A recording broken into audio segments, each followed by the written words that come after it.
Thank you, Mr. Chairman. Welcome. It's nice to see you, Mr. Powell. My first question is about Not too much there, Ross. CDBCs. There's been some chatter lately on the social media that people are concerned about the Fed creating a CDBC without legislative authorization. You and I have discussed that before, and as you know, there are other means other than a CDBC that could use digital assets to create a secure and instant payment system other than a CDBC. So the question is this: do you still agree that the Federal Reserve cannot introduce a U.S. central bank digital currency without congressional authorization? Yes, I do.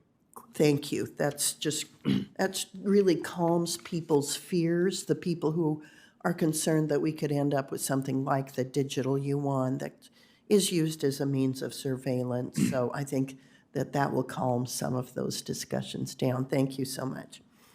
My next question is about your core CPE. Now, as you know, there's a disconnect between how you measure inflation and how the American people see inflation, because the American people are spending their money on gasoline and food and rent, things that have gone up a lot. And they hear about these improvements in the economy that they're not seeing in their everyday lives. So can you explain what measures you use to evaluate inflation, and just explain to the American people why you don't factor in the things they spend money on every day, like food and gasoline? Actually, we do. Our statutory target is inflation. It's not core inflation. So, and if you look at headline inflation over the last 12 months, that's it. That's our goal. It's 2.4%. Core inflation is actually higher than that. It's 2.8%. And the reason is that some energy and food prices have come down, and those don't count in core. So our overall legal target is headline inflation, which is, it's our best effort to capture the cost of living that people face. It's not perfect. You have to make all kinds of judgments that aren't easy. I mentioned that housing earlier. How do you measure housing inflation?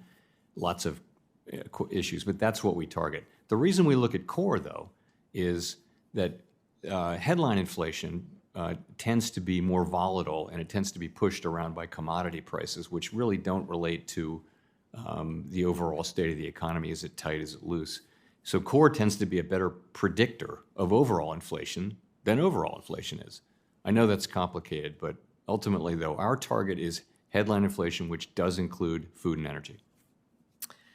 Mr. Chairman, I'd like to include a letter in the record that Senator Tillis and I and two Democrats on this committee have submitted with regard to Basel III. My question... Without objection. Thank you very much.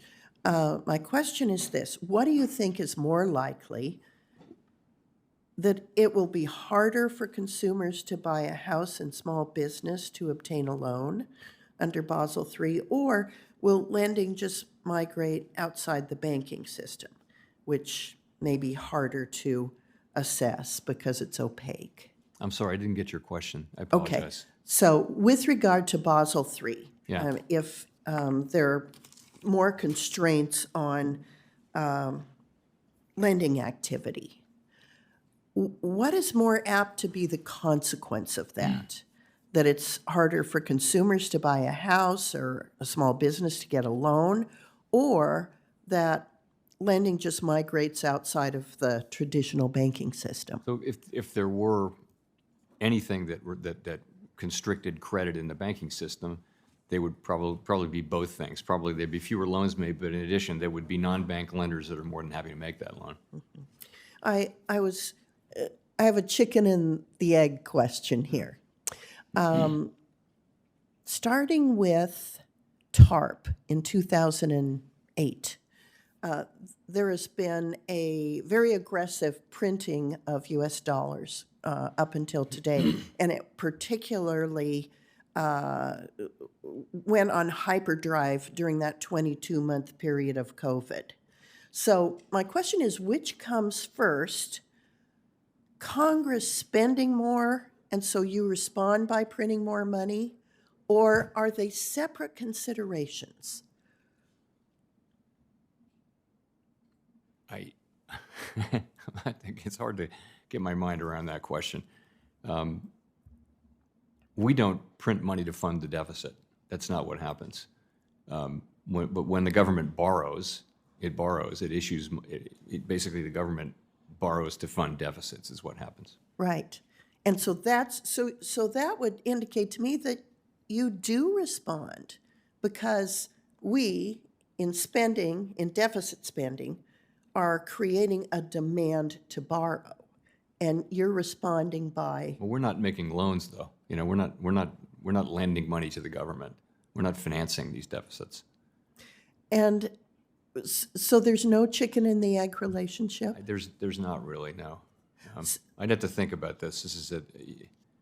I got to think about the way the plumbing. Why don't we continue this? Yeah, I'd love to. And your thoughts earlier about fiscal sustainability and how we can work with you and bipartisan, maybe next year, to address these issues. You know, when you say things, you have to be careful, because what you say has ripple effects outside of this building.